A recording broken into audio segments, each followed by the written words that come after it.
ኦኬ የተወደዳችሁ እንዴት ናችሁ? ስለ ሰው ልጆች ወይም ስለ ሰው ማንነት እንነጋገራለን።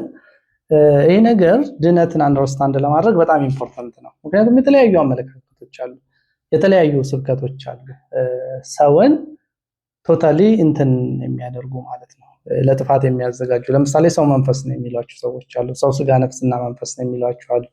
ሰው ስጋና ነፍስ ነው የሚሏቸው አሉ። የተለያየ ዝብርቅርቅ ያለ ነገር አለ። መጽሐፍ ቅዱስ ሰው የሚለው ማን ነው? ስለዚህ ማንነታችንን ለማወቅ እንደገና ወደኋላ ነው የምንመለሰው። መጽሐፍ ቅዱስ ስለ ሰው ሲናገር ምን ይለናል? እግዚአብሔር ሰውን በመልካችን እንደ ምሳሌያችን እንፍጠር አለ። እግዚአብሔር ሰውን በመልኩ እንደ አምሳሉ ፈጠረው።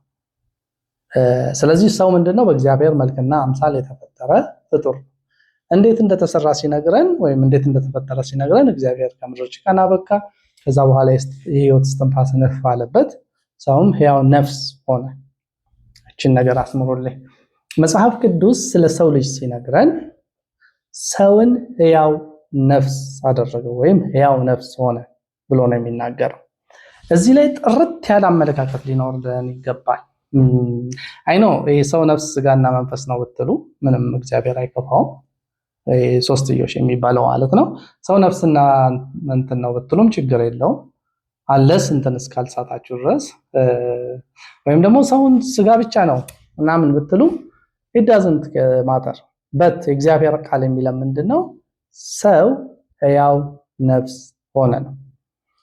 አንደኛ ቆሮንቶስ ምዕራፍ 16 ላይ ስለ ጌታ ስለ ኢየሱስ ክርስቶስ ማንነት ሲናገር የመጀመሪያው አዳም ሕያው ነፍስ ሆነ ይለናል። ስለዚህ እግዚአብሔር ሰውን ሲያውቀው በሕያው ነፍስነቱ ነው የሚያውቀው። ፍጡር የሆነው ሰው ሕያው ነፍስ ነው።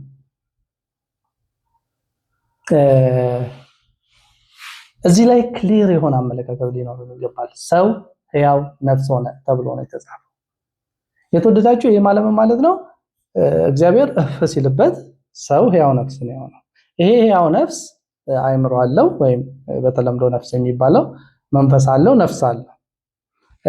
ይሄንን ክሊር አድርጌ ላሳያችሁ።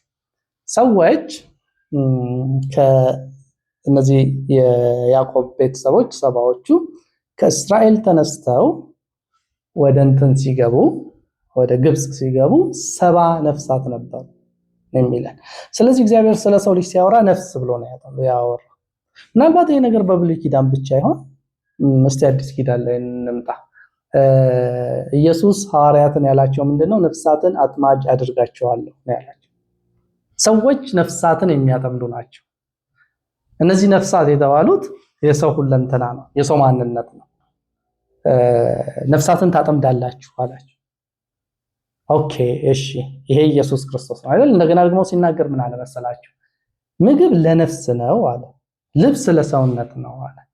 ስለዚህ ሰው ብሎ ሁለንተናችንን ሲገልጸው እንመለከታለን። ምግብ ለምንድን ነው? ለነፍስ ነው። ሰው ዓለምን ሁሉ ቢያተርፍ ነፍሱን ግን ቢያጎደል ሲል ራሱን፣ ማንነቱን፣ ህይወቱን ማለት ነው። ስለዚህ እግዚአብሔር ፍጥር ማንነታችንን ሲያቀን ነፍስ ብሎ ነው የሚያቀን። ኦኬ ትንሽ ገፋ ልበል። ጴጥሮስ ሰበከ። ከዛ በኋላ 5000 ነፍሳት ምን አደረጉ? ወደ ቤተክርስቲያን ተጨመሩ። ወደ ቤተክርስቲያን የተጨመሩት ነፍሳት ማን ነው? ሰዎች ምን ተብለው ነው የተጠሩት? ነፍሳት ተብለው ነው የተጠሩት።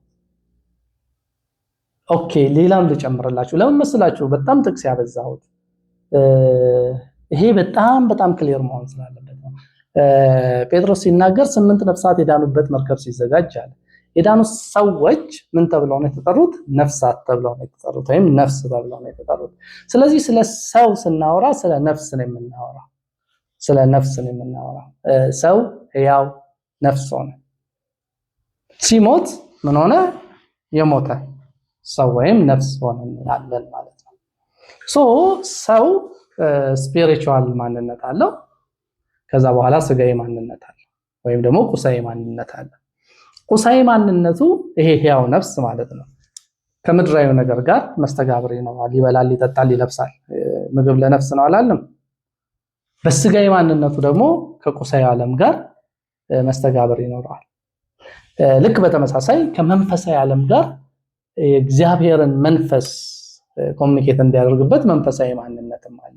ስለዚህ ሰው ልጅ ያው ነፍስ ነው፣ መንፈሳዊ ማንነት አለው፣ ስጋዊ ማንነት አለው። በስጋዊ ማንነቱ ከቁሳዊ ዓለም ጋር ኢንተራክት ያደርጋል። በመንፈሳዊ ማንነቱ ደግሞ እንትን ይላል። ሮሜ ላይ ይሄ ስጋ ወይም እንትን ብሎ መንፈስና ስጋ ብሎ ሁለት የሚለያቸው ነገሮች አሉ።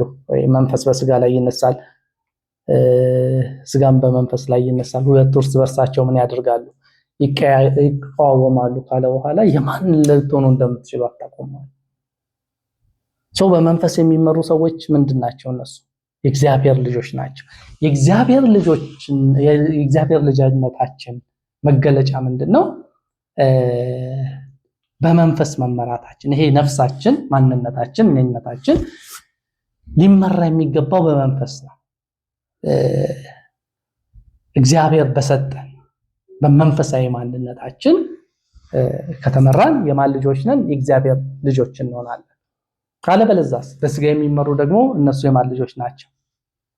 የስጋ ናቸው። ስለዚህ ሁልጊዜ ነፍስ ማንነታችንን ኢንክላይንድ ለማድረግ ስጋም ይሰራል፣ ነፍስም ይሰራል። የክርስቶስ ኢየሱስ የሆኑት ስጋን ከምኞቱና ከመሻቱ ጋር ሰቀሉት ሲል ቁሳዊ የሆነ ማንነታችንን ወይም ደግሞ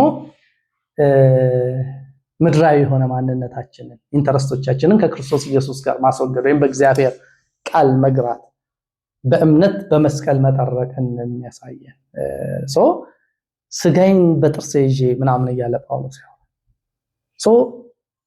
ስጋችን መገራት አለበት፣ መሰቀል አለበት፣ መሞት አለበት። ስጋን ከምኞቱና ከመሻቱ ጋር ምን አደረጉት? ሰቀሉት ይለናል። ስለዚህ የሰው ልጅ ሕያው ነፍስ ነው። በመንፈስ የሚመራ ከሆነ ይሄ ሕያው ነፍስ መንፈሳዊ ይሆናል። በስጋ የሚመራ ከሆነ ምን ይሆናል? ስጋዊ ይሆናል። ስለዚህ ድህነት የሚጀምረው እዚህ ጋር ነው። ሰዎች በገዛ ምኞታቸውና ፍላጎታቸው ተቅበዝብዘው ነበር። ሁሉም በአንዱ ኃጢአት ምክንያት የኃጢአት ባሪያ ሆነው ነበር። ስለዚህ ድህነት የሚጀምረው ከምንድን ነው? ሰው ሙት ነው። ኃጢአትን ሰርቷል። ሁሉም ኃጢአትን ሰርቷል። የእግዚአብሔር ክብር ጎድሎታል።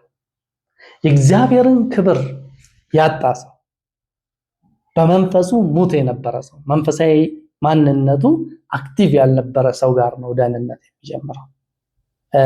ስለዚህ የኃጢአት ደሞዝ የተቀበለ ኃጢአትን የሰራ በደለኛ የነበረ ከእግዚአብሔር የተለየ ሰው ላይ ነው ድህነት የሚጀምረው።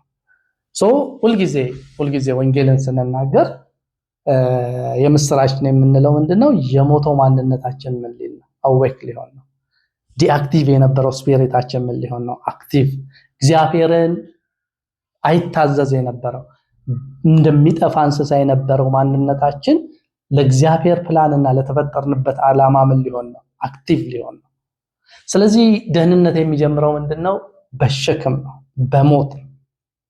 ሁላችንም ምንድነን? ኃጢአተኞች ነን። ኃጢአተኝነቱን ያላመነ ደካማነቱን ያላመነ ወደ እግዚአብሔር ሊመጣ አይገባም። ጌታ ኢየሱስ በግልጽ ተናግሯል። ኢየሱስ የመጣው ለማን ነው አለ? ለኃጢአተኞች ነው።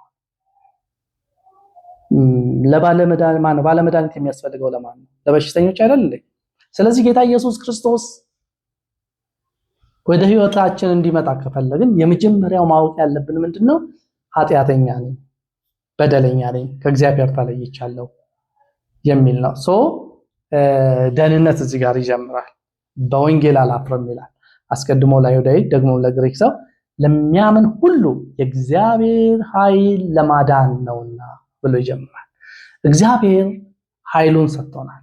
እግዚአብሔር በልጁ በኢየሱስ ክርስቶስ በኩል መታዘዝን ሰጥቶናል። በኋላ እንመጣበታለን። ስለዚህ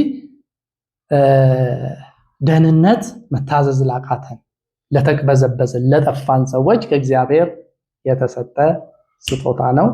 እግዚአብሔር ይባርካችሁ። በሚቀጥለው ክፍል ነገ እንገናኛለን።